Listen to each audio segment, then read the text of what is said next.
You are watching the Fayetteville Government Channel. Up next, full coverage of the latest City of Fayetteville Ward meeting. Ward meetings are held at various times by City Council members to interact with and receive feedback from the residents of their ward. All right, so I think we'll go ahead and begin. Thank you for coming to Ward 4 and Friends. We call it Ward 4 and Friends because you don't have to live actually in Ward 4 to attend these meetings. They are a public meeting. We tend to focus on Ward 4 topics, but it's open to everybody. And my name is Sarah Lewis. I'm one of the Ward 4 City Council members. And Rhonda Adams, hi, has brought us all a treat.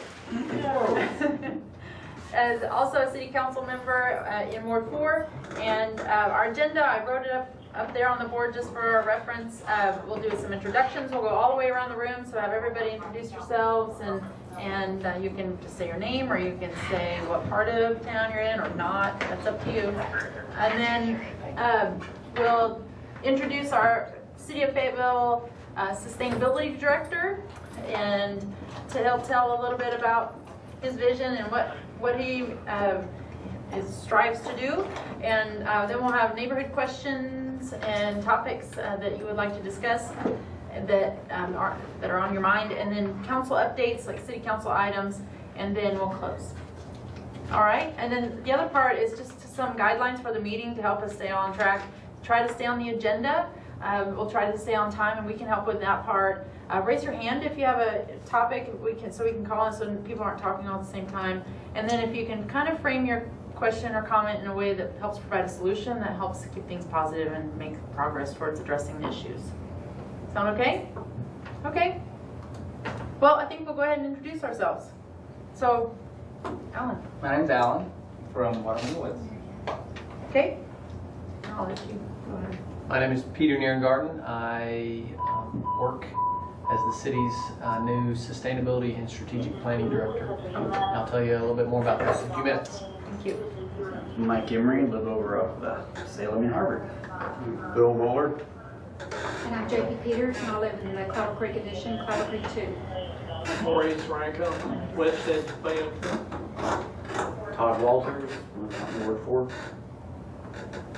Mary Harrington, Ward 4. Thank you. Mike Perryman, Fayetteville PD. Thank you. I'm Travis Bowden with Fayetteville Fire. Thank you. Everybody, and we went. We're Glad to be here. Yeah, glad to be here. Thank you for coming an hour early. We're setting a new tradition here, and thanks for the input on whether or not to shift it an hour earlier, and thanks for getting It was the a room. good idea, wasn't it? Yeah. It was a good idea. It's going to do, there was a lot of traffic out there tonight, and detours and, Yeah. all right. Okay, so I think first of all, I was going to ask if you might close the door, because sometimes our voices carry, and then I'll go ahead and let Peter introduce himself, and thank you so much for coming, and I'll get your title right, Sustainability and Strategic Initiatives. Sustainability and Strategic Planning. Planning. Yeah, So or we for get it short, right. Yeah. we sometimes joke and call it strategery. Again, my name is Peter Nierengarten. I am originally from Arkadelphia, Arkansas. Recently relocated back to Fayetteville from Portland, Oregon. I went to school here in the late 90s and early 2000s. I got an undergraduate degree and a master's degree in civil engineering, both from the University of Arkansas. And my wife and one-year-old son are really glad to be back in Fayetteville. I have a small staff. We're located down in the Development Services Building, which I'm not pointing, it's that direction. So it's the other side of the Chamber of Commerce building from the City Administration building. And so some of the things that we've got going on, essentially I see sustainability and strategic planning for the City of Fayetteville focusing in kind of two areas. We have sort of focusing on government operations and what can we do as a an employer of 700 plus or minus employees that touches a bunch of aspects of the city. What can we do to operate as sustainably as possible? And when I say that, we're looking at where can we save electricity, so how can we operate our buildings and our traffic lights and our street lights in a way that saves electricity and money, so that the taxpayers for the city of Fayetteville have less exposure to those bills. Where can we save money in terms of natural gas? So we're looking at, how can we operate our buildings as efficiently as possible, our HVAC systems, tuned up and operating properly. Are there areas where we could improve our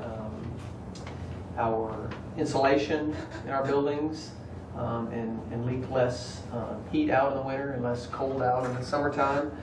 We're also looking at transportation efficiency, so fuel efficient vehicles, possibly some alternative fuel vehicles as well. We're looking at paper use, and then we're also looking at sustainable infrastructure management. So as you know, we are the purveyors of many miles of sidewalks and streets and trails, and we have multiple city buildings. We have nearly 100 traffic signals that we operate. So how can we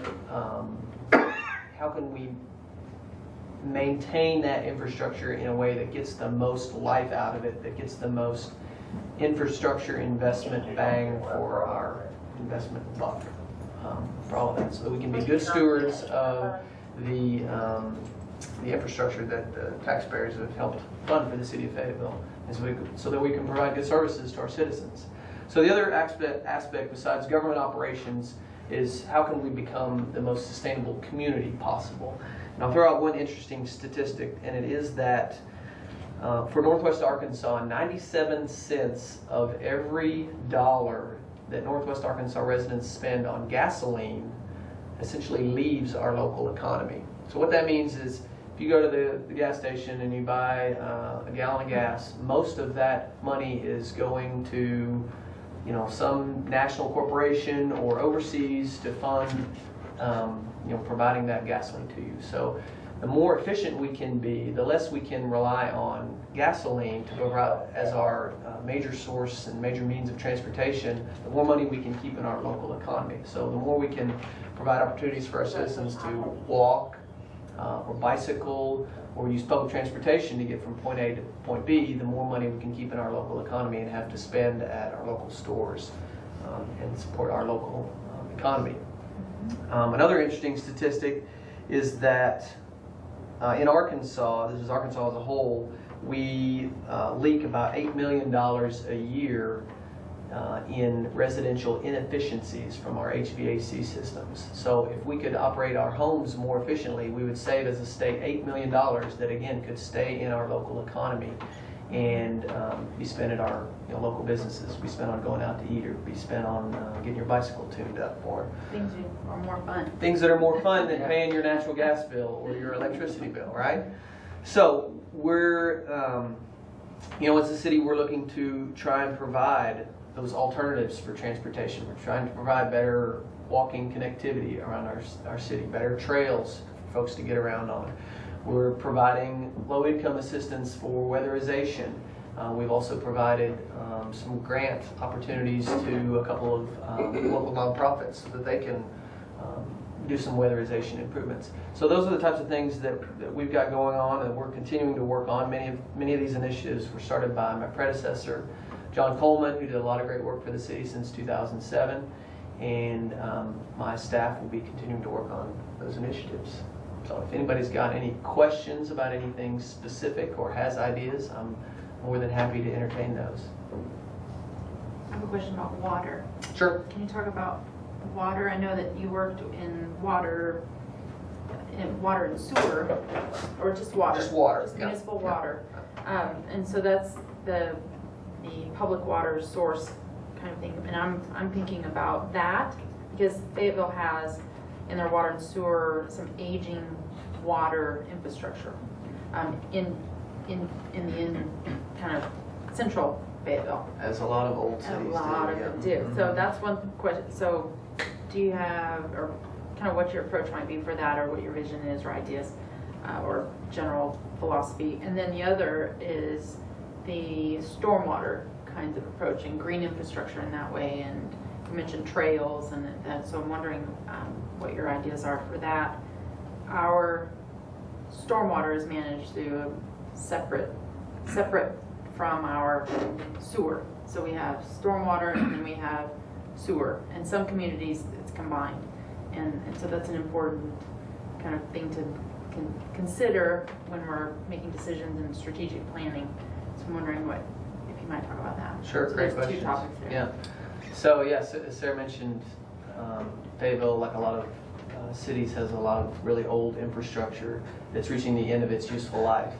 And as a city, we have to develop some strategies for replacing that infrastructure in a way that is sustainable, both from an environmental perspective and an economic perspective. And so we need to take a comprehensive look at our infrastructure and figure out how long it should be lasting, develop strategies for, again, getting the most life out of that infrastructure, and then replacing it on a schedule that that allows us to stay ahead of failure rates, so that water main breaks and sewer ruptures aren't eating our lunch in terms of the cost of emergency repairs. So we want to understand how long that water line should last, and then replace it a few years before it ideally would reach the end of its useful life on our terms, and when we have a plan developed for doing that, rather than on an emergency basis, because it's much more expensive to do it on an emergency basis. Related to stormwater, yeah, we're fortunate that we have separated systems in terms of stormwater collection and sanitary sewage collection. A lot of cities, particularly on the East Coast, don't have that luxury, and when it rains a lot, they have to deal with these huge volumes of stormwater that inundate their sanitary sewer collection systems. So there's a lot of strategies that communities out there are taking related to green infrastructure that will minimize the amount of stormwater that's entering that collection system, and treats stormwater in a more natural way. Low impact development is one of the strategies that the city is entertaining right now. In fact, we're going through revisions to our drainage manual that add a low impact development section to that, so that developers can come in and instead of, if you develop a subdivision, instead of just diverting all the water to curb inlets that then go to a detention basin, we'll have some swales where the water might flow into a green space and infiltrate into the ground more naturally, instead of flowing off more rapidly. And that can help save money in terms of how much infrastructure has to be downstream of that site, and it can also really beautify a site. A lot of these LID, low impact development approaches, really can be spaces that are used to treat stormwater, but they can also be public amenities as well. So those types of strategies are something that my group, engineering and development services, are all collaborating on to try and help work towards as a community, so that we can implement more of those strategies in the future. What questions do you have for Peter? Do you have offhand the efficiency of the water delivery system in terms of what fraction of the water that's put into the system ends up in people's homes and not out And in leakage? I do not have that statistic. For drinking water? Yeah. Yeah, for Yeah. potable water. I don't know that, but I'm sure that our Director of Utilities, David Juergens, could provide us with that number. He probably knows it off the top of his head. I just don't. I'm sure we could get that for you, but I don't know. I'm sorry. Yeah, I just, speaking from my own personal experience, looking up Hornsby out of my kitchen window and seeing how often the city water is running down the street from a pipe that breaks every 6 months. Yeah. It makes me wonder whether some of the cost of repair can't be absorbed by the offset from not wasting so much water. Yeah. Well, I do know that we've in our management meetings we've talked about the fact that now, maybe actually about 2 weeks ago, when it was really, really dry, was one of the best times to look for these types of leaks. So I would implore anyone who does see, these wet spots in the street, or in green areas where you got maybe a bunch of dead grass, and also there's this one green area in the middle of grass that might be a leak, to report those to the utilities department. Well, apparently, in this particular case, the people who live on Hornsby do report it quickly.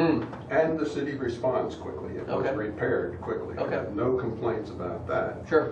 Just wondering how much of my water bill goes to pay for that wastage. Yeah. Yeah. That's a good question because, that's a good question. And as I understand it, Fayetteville is, relative to other communities, is doing very well compared in leakages, minimal leakages. And that includes sewer. Now, one thing I would ask too, I'll just echo what Peter was saying, is it's so important if you see water in a strange place and you don't see a sprinkler around, and also if it looks kind of greeny, or if you smell a sewage kind of smell, that's not supposed to be that way. So it's really important to report it, and you can call the city clerk, or if it's an emergency, I guess, I don't know if it's in the middle of the night or something. If it's a gusher, of course, call the police, but Yeah. it's, sometimes it's just a slow leak that you'll see a little green algae kind of in the gutter, or something, and so that gets into our water supply, and we don't want that. But Fayetteville does a very good job. ADQ has commended Fayetteville for its minimal leaks, but it doesn't mean that there aren't any. It just means it's relative to other communities, it's doing very well. But some of it has to do with the age, and around that neighborhood, it has some aging It's infrastructure. I would imagine that it's 50, 60 years, no, 60 or 70 years old. That's my guess. And C2 form is an approach that they're using right now, where you can go in and repair pipes by lining old pipes, and that allows that it's cheaper than going in and buying a whole new pipe and putting in and digging it all up and putting a new pipe in. But so that's one approach in trying to minimize, kind of upgrading infrastructure that's been there a while without having to just replace the entire pipes. And so, I think the important thing is that if you see something, please report it to, I would say, if it's during the day, start at the city clerk, and she can help get you to the right place where they can help you. Is there a way we can give, post feedback? Because I can find out that leakage rate from Dave Jurgens. Yeah, I can send out an email to, that'd be great. You can send it to me, or Okay. Rhonda, we can send it out to Yeah. everybody. So we It's can like do a that. listserv, so that'd be great. Yeah. Maurice has a question? What alternative energy projects do you recommend the city undertake? Well, I would say, number one strategy needs to be, before you even start considering alternative energy, you need to focus on energy conservation, because every kilowatt hour that you can conserve is a kilowatt hour of alternative energy that you don't even have to build. So that's our number one focus. Like I mentioned, looking at our buildings, our street lights, our water pumping stations. Our leakage rate costs us not only water, but it costs us energy as well. So that would be number one. And then once we get done doing that and start looking at alternative energy, I like a sort of a shotgun approach that doesn't put all your eggs in one basket. So it looks at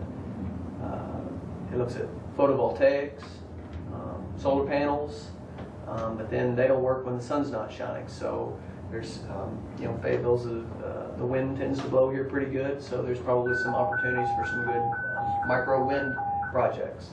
But then the wind doesn't always blow here as well, but we've got a fair number of sawmills in this area, so biomass in Arkansas is actually starting to become a real reality. And dealing with those waste products. We're not really near the ocean, so wave energy is not gonna Our work real landfill's well for producing us. methane energy. Did you hear about that story?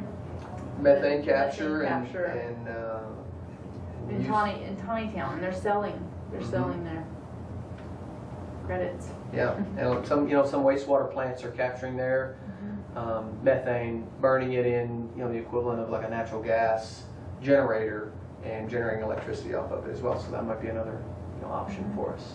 So like I said, I like a shotgun approach that doesn't put all your eggs in one basket. It sounds like right now you're not doing any of those, you're concentrating on that efficiency at the moment? Yeah, yeah. Good question. Well, the city does have some, we do have a little bit of photovoltaic capabilities on the library, on the district court building. I'm not sure if there's any Some others. of the meters around, I mean, some micro kinds of things. Yeah, some micro solar as well. Yeah. So there is some alternative energy that's already out there. Question. What other questions do you have? I have a comment. I have to completely agree with the philosophy that it makes more sense to eliminate the use of the energy in the first place. Oh, Yeah. it's way more cost Than it does effective. to worry, Yeah. you know, initially about how you produce it or how efficiently you produce it or whatever. Yeah. So just today, 3 things have come up. One before work this morning where a woman in Ward 4 is concerned that a lot of trees are coming down for a future road being built through it. And then a restaurant owner is concerned because the property he owned has some trees that he wants to take down and they're protected. And then we look at other things like the issue we had on City Council last week where we're looking at taking over some streets, the city taking over the property of the streets, and then do we match the lights to the old lights? Do we put in new bulbs that are more energy efficient? So I think that one of the interesting things about being on the City Council is hearing these 2 sides of almost every issue. Please don't take down my trees. Please do take down my trees. I need the space. Please take over the maintenance of our street, but match the lights because we already have a certain kind of lights we would keep matching. How do you, as a sustainability, and then on top of that, all cities don't have a sustainability director, so I think we're fortunate to have you, but I think our citizens sometimes need to, how do you, I think I heard you say a balance of environmental and economic work, but what's your philosophy on doing all of that? How do you do all of that as a director? I agree with you 100%. It's actually a 3-legged stool. There's the environment, there's the economy, and then there's the social aspects as well. And you know, the trees definitely get to sort of all 3 of those aspects. You have the potential shade that the tree can generate and maybe reduce your energy costs. You have the social ambiance of just having a wooded landscape. And then you have the sustainability aspects associated with the carbon sequestration and producing clean air for all of us. And yeah, it's definitely a difficult question, and balancing it is a tall job, and that's why we admire the work that our political leaders do to help us make those complicated decisions. And so, yeah, it's definitely a balancing act, that's for sure. I think that's the role that you play in this position, is to say, here are all the components of this. Here are the benefits in these ways. And that's the role I feel of as sustainability director, is saying, here are the economic benefits, here are the environmental benefits, here are the social benefits.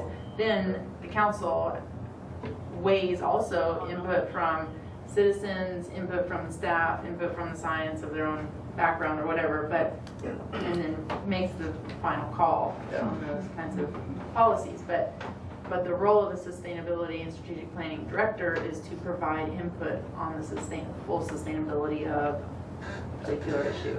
And that's what's very important about Fayetteville having this position, because a lot of times councils don't have that perspective. It's never brought to the table, it's never considered, and only one side is presented, and that isn't the full picture. So we need to feel very fortunate to have, as a council, to be educated in that, across the board and from all different perspectives. Thank you. I do appreciate you being here. That's a very good much. question. Sure. I have a question that is not related to water, so can I ask that question? At the town hall meeting, you mentioned that there was one community, or maybe perhaps other communities, but I just got the one, that the numbers are very low in terms of recycling. So do you know what area of town or what community? Where we did outreach for recycling, it was... Right. You did a survey? And yeah, indicated- so we my group teamed up with Solid Waste, which is another division in the city, and we went out and did door-to-door surveys. And yeah, the area of town was sort of the neighborhood just west of 540 and to the north of Weddington. So if you were going on Weddington and you hung a right on Salem, that whole kind of area in there is where we focused our door-to-door survey and our canvassing. And yeah, I mean, it's not that no one in the neighborhood recycled. It's just that we had the average recycling rate for the whole city, and that neighborhood had a number that was below the average. And so our goal was to try and bring them up to or above the average. And I personally talked to maybe 10 or 15 homes in the neighborhood and had really positive feedback. Almost everybody I talked to already was recycling, but I can proudly say that we did have one convert of the Andrews that I personally did. And so I know a lot of other people had converts as well. So. Well, I was just curious as to what are the reasons as to why people are not recycling. So expand on We that, asked or- them that. Yeah, we asked them I that, participated and in it. I It was think- interesting. Yeah, I think one of the main reasons was lack of knowledge. People just didn't understand the way the recycling system worked. They didn't have this particular house I talked to didn't have recycling bins. They did not know they could get free bins from the city. So for everybody, just for your knowledge, you can get 2 free bins from the city of Fayetteville. So if you have one, if you only have one, you can get a second one delivered, and you can just call the Solid Waste and Recycling Division, and they'll deliver that for you, or deliver that to you.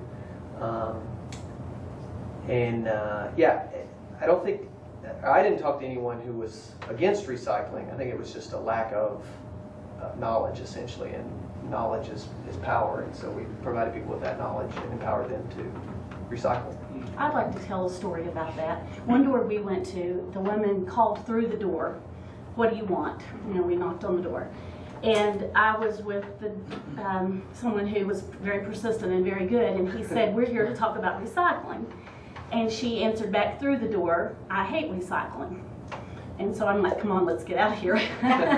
And he said, "No, what do you hate about it?" Now, all the time her 2 dogs are trying to get at us through the crack, and she ended up coming around the back door, coming out and talked to us. She was wonderful to visit with. She showed us that her trash bin was full of detergent bottles because she didn't know she could recycle detergent bottles. She had a recycling bin, but it didn't have a lid on it, and it had some trash in it that she was a little put out, had not been picked up. And so it was all about education. What can she put in the recycling bin and it will be picked up? It annoyed her that after the trash truck and recycling trucks came, she still had stuff to deal with. It is annoying if it's left behind. She also was annoyed that she didn't have a lid. It somehow got, run over in the street and put in the trash. And she didn't know her detergent bottles, liquid. So we talked through all of that. By the time we left, the guys had delivered another recycling bin plus a new lid. And we helped her to get to that point. I bet she recycled the next day. And it was a really great thing to see us go from really what she said was, "I hate recycling," to the delivery of a bin and a lid. And a really nice person to visit with who just needed a little help. And so I was just delighted to be a part, a very small part. I was only able to go one day. They went 6 days. They went morning, evening, and then again on Saturday. And I understand there was a target of 600 homes, and they chose it because our great recycling guys and men and women of that department know which houses recycle and which houses don't, and they were able to be a part of this. So the workers on the trucks, the workers in the offices, the volunteers, there were people from the sustainability program at the university in my group that went out, women who had other things to do and just volunteered to go out. And we asked them questions like, why do you recycle, or why don't you recycle? And all that's being tallied up, and there will be a really nice report on that area available. And then they hope to do it on another part of town next year, I believe, and do it again until we get to where you can go door to door and face to face, leave a little magnet that says what you can and what you can recycle. And I just thought it was a really interesting and good thing for our city to do. And I commend you all for your joint efforts in that. It's not an easy thing to go knock on people's doors and ask them to talk to you about their trash, but we did it. But I think there is a lot of confusion out there as to exactly what you can recycle, you know, because I put something out and you know, they didn't pick it up, so they told me that, you know, you couldn't do that.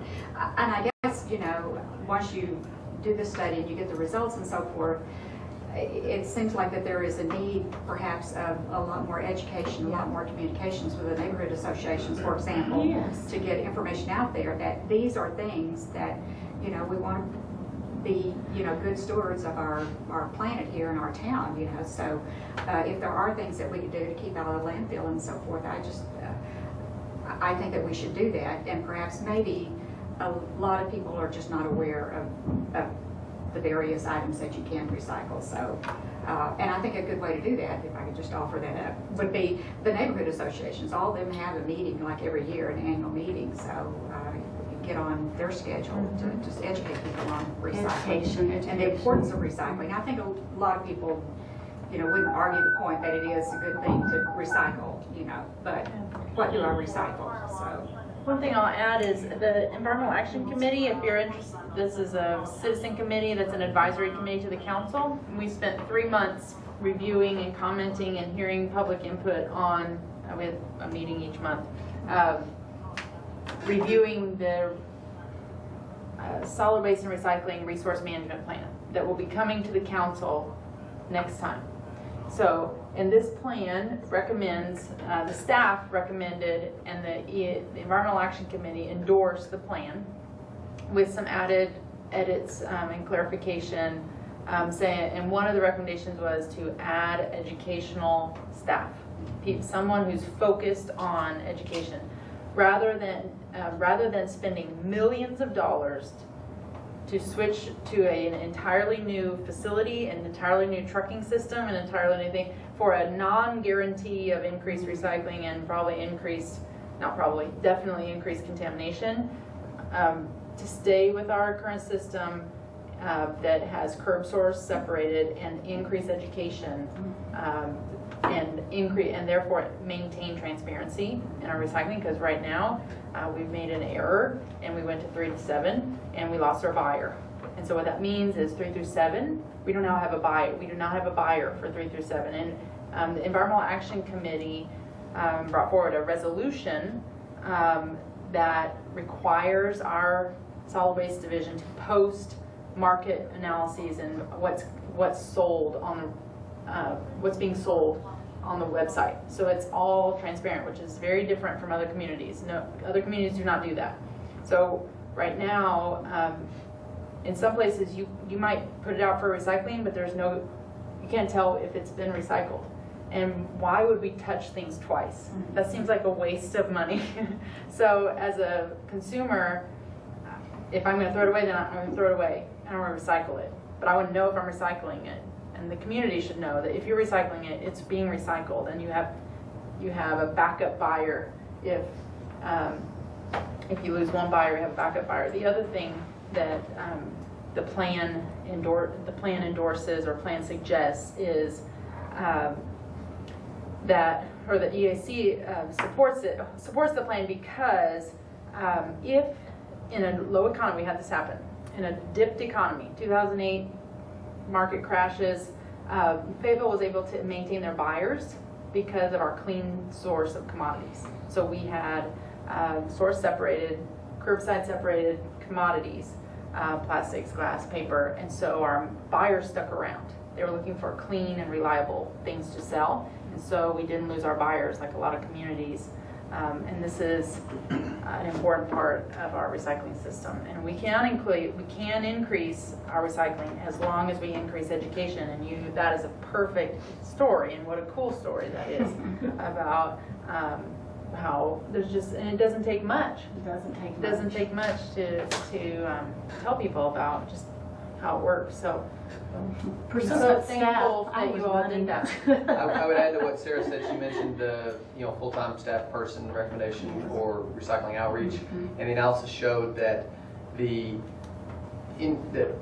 increase in recycling rate that would result from that staff person, which would thus decrease the diversion to the landfill, So the amount of savings associated with that would more than pay for that staff Yeah. person's time. And not only that, but you mentioned education as being very important. And I know you're biased toward the curbside as opposed to the central. Yeah, big single improvement. stream, yeah, That curbside is part of the education. that's right. For just exactly the reason you just gave an example of. Yeah.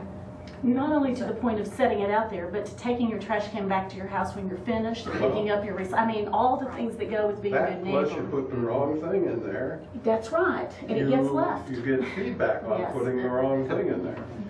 Well, two things I'd like to shout out here, as my friend to my right, Bobby Farrell, always likes me to say shout out. There are two important Ward 4 pieces to recycling, sustainability, all those things that we do in the city. One is Dr. Sarah Lewis, and should be hugely missed on the city council. Oh, thank you. We won't meet in December, we'll have candidates in September, so I don't have but what, 2 more times to say what a huge benefit to this city it has been for Sarah to serve for 4 years and use her expertise, and I'm going to miss you terribly for lots of reasons. But the second thing I want to shout out to is our own very special person, Ward 4, Louise Mann, who has been going on and on to all of us. It has been teaching us to the point of, you know, showing up at our front doors and say, let's talk about education. And one of the things that she has taught me, you start with little bitty kids. You start with them when they're 1 or 2 and they're learning to take trash, and they don't take their diaper to the recycling bin, they take it to the trash can, because you teach little kids that it's the right thing to do. And so we have some of that to do in Fayetteville, and I know it's going on in our schools, but an education person can focus on all ages, all the way through. And the other thing to remember is we have a lot of people who live in apartments in this town. We've taken a big leap to get some apartment recycling going, but we need to further that. And so that's another. So anyway, thanks to Dr. Sarah for all your work on Very this. nice. Very good work. I just agree more, Louise. Here's to you, Louise. Good job. with all Yeah, you good do. job. And it is an important topic, and I'm glad to know that you're involved in it. It's great. Can I say one last thing? One more thing, yes. As far as recycling is concerned, I hope that we get to a point where we're recycling glass as well. You know, we got the state going on down with the restaurants or the bars on Dixon Street, but just think of all the glass containers and things that we throw away as well. So I'm hoping that we'll be able to expand that. And right now at the city, when you take your glass, you don't have to separate it anymore. Isn't that right, Peter? Sarah? We now take all colors, and you don't have to separate the brown from the green. It makes it even easier to recycle glass. We do all the We're time. doing. Marge, you had another question. I think. Yeah, I had a bit of frustration recycling yard waste. The folks on our route, at least, will not take a limb, don't care what length you cut it, unless you put it in a can, or you go buy a bag and put it in a Sam's Club bag. Same one, you can lay it on the ground, even a single one, it'll still be laying there when they leave. No, I think it's a super, super, super question. And bundling it doesn't help.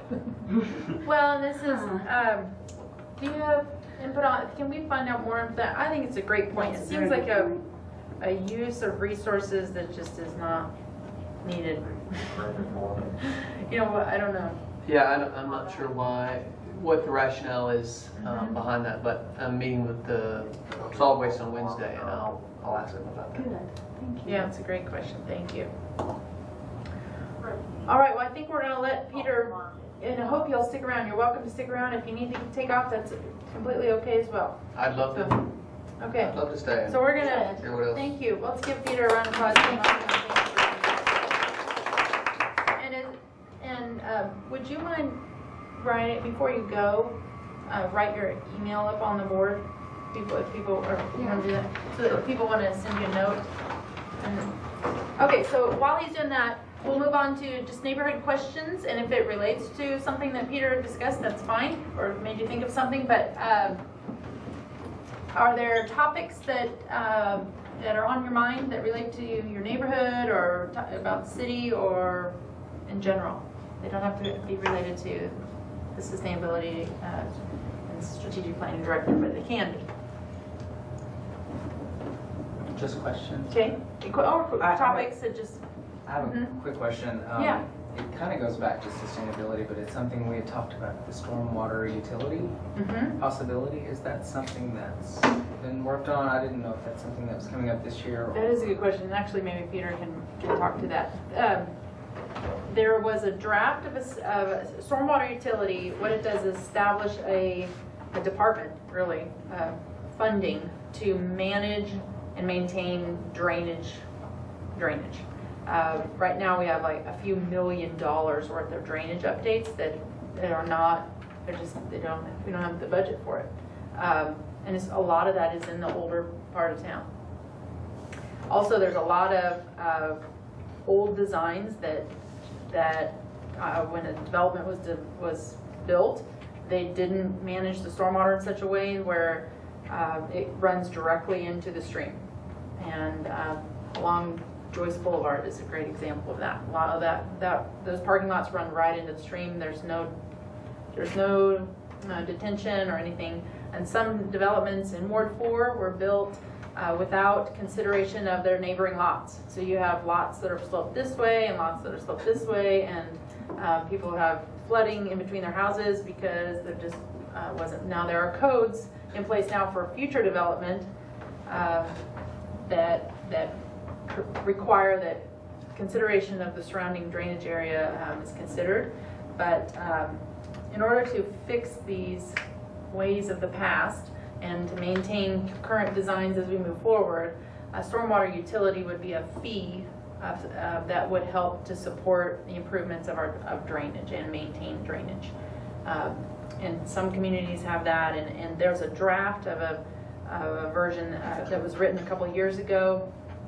It was put on hold because Hot Springs had drafted a stormwater utility plan that was based on the amount of cement that the percent cement with some impervious surface, the amount of cement or roof that is built on a lot.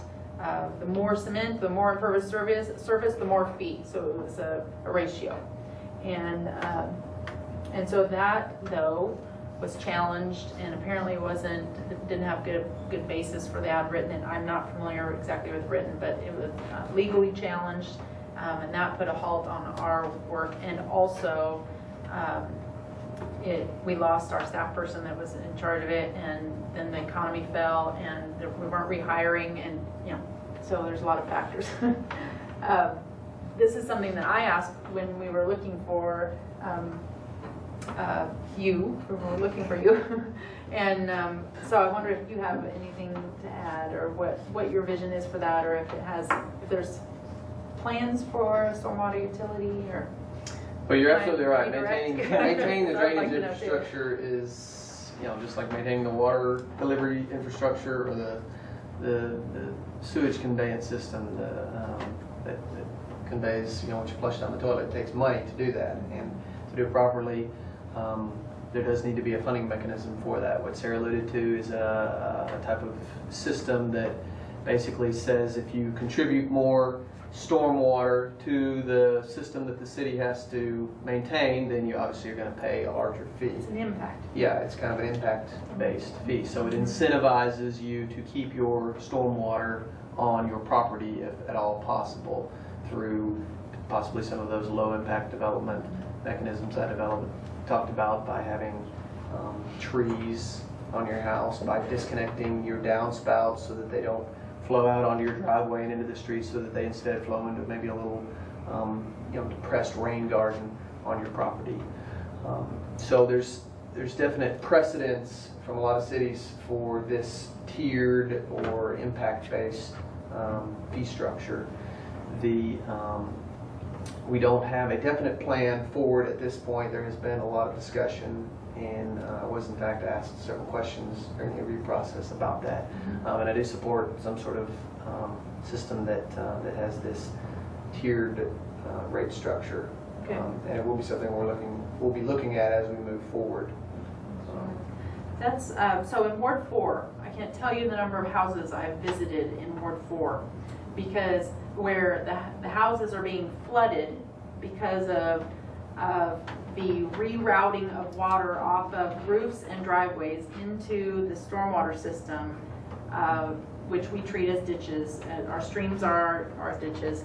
And what that does is increase flow downstream. So houses that were once built on lovely little streams downstream are being flooded and inundated because of the increased cement and roofs up here in town.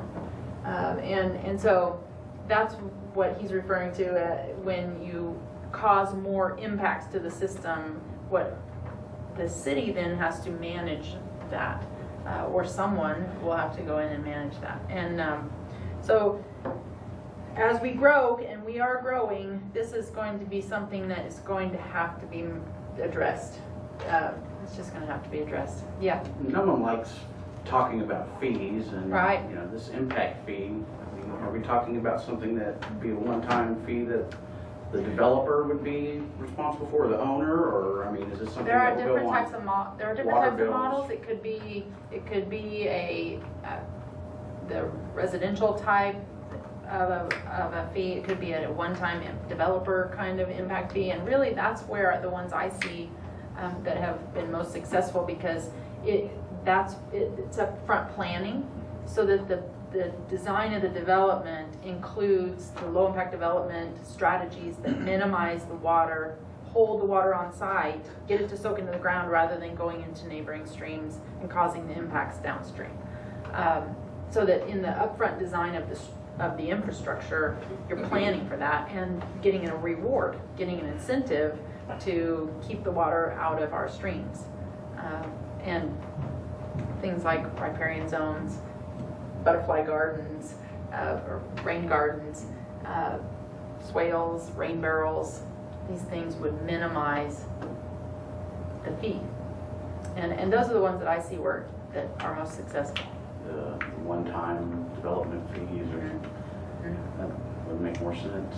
And what they're finding in a lot of places is not only is there incentive because of the fee, but there's incentives because the developer saves money from, they don't have to build the curb and gutter, they don't have to build the pipes off of it, they don't have to build as much of the hardscape, and so they actually end up saving money. But this takes, you have to start trying and developing this for people to learn that that's the case. And our code, the thing that Peter was talking about with the drainage criteria manual, that is a huge accomplishment, because our code up until this point completely roadblocked any kind of other types of drainage design. So you must have curbs, you must have gutters, you must have pipes. You have to pave your entire driveway. You have to use a certain type of paving, you have to use asphalt. So the drainage criteria manual provides more options. You can do it that way, but you can also do it this way. So it's been a huge process to just get us to this point where it's even an option. And using other strategies. The idea of a stormwater utility is there would create an incentive to try some other designs. Right now the LID ordinance is an option. It created the ability to use those types of designs.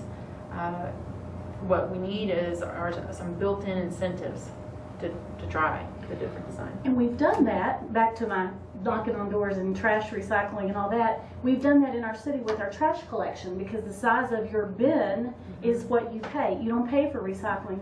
So if you can go to 2 recycling bins and go to a smaller trash can, you just lowered, there's an incentive for the recycling. And there are a lot of people in the city who don't really realize that. They got a certain size trash receptacle when they started, and now they recycle when that trash bin isn't full. Right. So I'm like, go down the size, go to a smaller trash can, pay a little less. $5 a month or $10 a month. Yeah. So it's sort of the opposite of a fee. You could see it as a fee when you get the larger trash can, but Well, if you can go you down. have to set the bar and say, okay, now there are incentives around that.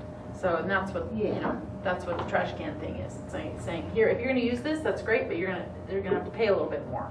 And I'm much more in favor of using that same sort of model. I think that's what you were saying too, for a new infrastructure, a new building that has yards and not just one huge solid paved parking lot for hundreds of cars. If you have buildings that have yards, or if you're Lowe's or Walmart or whatever use it. Let them have some paid incentives that might be seen as incentives rather than fees. So you continue to get the buildings in town without damaging our environment. So And they're prettier. much prettier, yeah. What other questions do you have? That's a good question. Thank you. Just general neighborhood topics or concerns, questions? Go to the council of neighborhoods, is that what? Is there a neighborhood, council of neighborhoods coming up? This Thursday. This Thursday, I thought it Yes. was coming up. Now, our meeting in September will be the mayoral forum Okay, upstairs. okay, great. So that reminds me that, please plan to attend in September, Ward 4 meeting. We'll have the city council candidates forum at the Ward 4 meeting, for just Ward 4, not everybody, just Ward 4. So I hope that those of you watching will attend. And let's see, we've got quite a few of you here tonight. So thank you for coming. Thank you. Yeah. I think 5 out of 5. Yeah. It's a good crew. Yes. We mentioned, we're talking about trees and so forth and how valuable they are to have as well. The tree and landscape, I still call them tree and landscape committee. It's okay. We'll be giving away a celebration of trees again this year, and it's going to be the second weekend in October. So there'll be more information coming out. We've got a wide selection this year, from small shrubs, small trees, to medium shrubs, to, so I don't want to give out all the names and so forth in case we had to change some of those. But there's going to be a wide selection, so. Okay, kind it's of like urban, what is the new name? Urban Forestry Advisory Board. Advisory Board.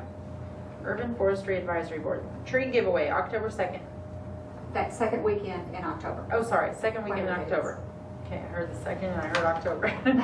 And Second along weekend that in same October. line, well, isn't it the first Saturday of each month that we can take our e-waste to be recycled by the city, by the county? Isn't that right? It's the first Washington County. Saturday of each month from 8 to noon. And so that was another thing some people asked us when we knocked on doors, is how do we get rid of paints and thinners and poisons and tires and computers and all of those things? You do not put them in your recycling bin.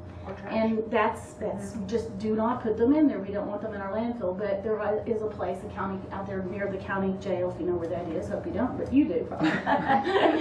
And so you can take that first Saturday, I believe, from 8 to noon out there or something like that. I've got the number if anybody wants it. But be careful what you put in recycling bins, what you put in trash cans, and we do make a plan for.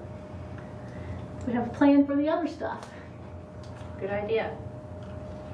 All right, council, oh yes, one more thing. One more thing, the Animal Services Advisory Board is starting a new program, and it's actually going to start in Ward 4. Pretty excited about it. Sonia Zimmer is a first grade teacher at Holcomb Elementary, and they're going to be starting an ongoing year-to-year program for first graders that actually teaches about the benefits of spay and neuter and foster care and other things. But our goal is to get children knowledgeable about those topics at a very young age. So. Good idea. Good job. Good. Cool. Okay. Fayetteville Underground's gonna open up one. Oh, yeah, thank you. Yeah. Thank you. First Thursday, September, Fayetteville Underground will New home. open up. Good deal. So thankful that that is working out. That is good news for Fayetteville. Yeah. Very good. Thank you. What's the date on that? September 6th. September 6th? Okay, thank you. All right. You don't really put that. Okay. Okay. So on the council agenda meeting is tomorrow. I sent out the city council agenda and so I hope you'll take a look at that. Upcoming topics, very, very important. I hope that you'll pay attention to, as I mentioned, coming up here is the resource management plan, and that is on the agenda. So speak up. Speak up about it. We need to hear from you. And I think that that's really what we had for tonight. Are there any other questions or comments? Yes. Did you want one more statement about the fire ban? Burn Oh, ban? thank you. See, this is why it's a group effort. Yes. Just real quick, effective today, the burn ban was lifted in Washington County and in the city of Fayetteville. And a week from today on Monday, which is a holiday, the fireworks will also be allowed from 10 a.m. to 11 p.m. Quick note on the burn ban in the county, they still have a red flag out there, which means conditions are still a bit marginal, so we ask everybody to just use your best judgment and common sense. The weather conditions, wind, temperature, relative humidity, and topography are all factors in fires that you might have. I know everybody's been waiting for a while, and we're all enthused to see the rain, but just giving everybody a heads up. Thank you. Okay. How will the message get out if something changes? Does it? I think you'll see it either in the media. We thought there was going to be a press release given sometime this afternoon. That hasn't materialized, or it hasn't when we left, so I don't know. Probably you will see it in one of those formats, but you could also look on the web pages for the county and the city of Fayetteville, and I would expect that it's already out there on the city web page. Okay, thank you very much. Yes, ma'am. Yeah, just a reminder to call in for burn permits, just like usual. We're just back to business as usual on that part of it. Okay, and where do they call for a burn permit? Any of their local fire stations. Okay, very good. And then I'll also remind everybody, okay, so there's Peter's email. And the other one I wanted to tell you about was anytime you want to send a message to the city council, you can send a note to city_clerk@ci.fayetteville.ar.us. So that's the city clerk, and what she'll do is just forward it to the whole council. It's a really efficient and quick way to get a note. Now beware, your message will go in the packet for public record. So if you don't want anybody to know about your note, do not send it to this email address. And I would say it's better to call if that's the case. And along those same notes, if you're not on the Ward 4 listserv, the Ward 4 list, Sarah has been sending that out for 2 years. I'll start sending it out after she's off the council. I guess that falls on the, and I'll be happy to do that. But if you're not on it and you want your name and email address on the list that we use to send out messages for Ward 4, get that to us. I know somebody here needs to get on there, so good. Thank you. Any other final comments or questions? What is the date for the mayoral debate? I believe September, it's the last Thursday in the month, and I believe it's September the 27th. I've got it on the calendar. It's the last Thursday. And We it's will not be having- upstairs. It's Right, here. it's upstairs, right. That's At good. 6 o'clock. 6 p.m.? Yeah. What room number? The 219, is it? The city Yeah, council right. will be right there in the city 219. council. Right. Okay. And then the If you have last, any questions or anything, we're still developing questions to ask of the candidates, so please send those to us as well. When you say us, Any member on FCON. Fayetteville Council Neighborhoods, another reason to be involved with council neighborhoods. and a little different from that, in October when we do the Ward 4 candidate forum, you just come prepared to ask questions. I thought it was We in don't- September. I'm sorry, September, I'm sorry. September, last Monday, 6 p.m., Ward 4 citizens take turns asking questions. So it'll be a more open kind of dialogue like that. Yes, Mr. Tessler. I was going to ask the date of that meeting and also potential forbearance, because this meeting conflicts with Planning Commission for Planning me. Commission, we may need to go later, that's true. It would depend on whether or not there's a quorum, if the chair would allow me to be down here, but I just thought I would check with you. I'd like to see us start at, you all go past 7 o'clock though, Yeah. often. Well, it really depends on the night. Yeah. So, maybe coordination with planning staff to determine what they thought would happen given the agenda. Okay, so it's that's the 24th of September. Is that It's the last Monday. Last of the Monday. month. Let's see, from here, it's the 27th, Planning Commission. I think it's So, second and yes, last no. Monday, so Yes, typically. yeah, it is, yeah, you do have Planning Commission. So we need to start that later. Could we, if we started at 7, would that give you, It depends on whether or not we have quorum and whether or not, the length of our agenda is. If the chair will allow me to come down, if what we if have we have it quorum on the 17th? or more than, But if that's a non-Planning Commission date, right, the 17th? well, week I'm before. not necessarily asking for it to be changed, I just, that would be fine with me if it were okay with the other Yeah, but- candidates. I know there are other committee meetings. I guess I'll just ask your forbearance were I to be late. Yeah, well, I think okay, because really would like to have all the candidates there. What if can you check with, well, it's hard to know till the 9th. The agenda session the Thursday before will give us a pretty good idea. Yeah, okay, And I can contact Okay. Andrew and other Why don't we staff do and that? see if I can find out if we have more than a quorum, if they could spare me, et cetera. okay. Yeah? Seem okay? Okay, let's just hold it for now. Watch for the email list serve. We'll plan on 6. Yeah, and then move there. Because I know when we switch this time, that's the only thing I thought, because there's a lot of people that do want to go to planning commission and advocate for topics just in general beyond just this discussion, but we'll try it. You know, gotta go back, we'll go back. 7. Thank you. Yeah, just, if you'll just let it, after your agenda meeting, send a note I can email you. and see, and if we need to move it to 7, is 6 or 7 okay for the rest of you? 6 or 7, okay. Okay. All I need is an email telling me what time. Okay, Say the entire evening of the 24th. okay. 6:30. Yeah, we could go in between, we can compromise. You know, I got a Well, story to tell about okay. compromise. One time in the past, there was big debate on the city council about the design of bicycle racks. Yeah. And the argument got down to, are we going to have a 1/4 of an inch, or are we going to have, I think it was a 1/2 inch rebar used in the construction? So the mayor at the time was just wisecracking, and he said, let's compromise on 3/8. Now, this is an engineering decision, right? But it becomes a political decision. So the argument is, should it be designed with an 1/8 of an inch, or a 1/4, or a 1/2? We compromise, we make a political decision, 3/8. So does that exist in rebar world? I don't know. Yeah.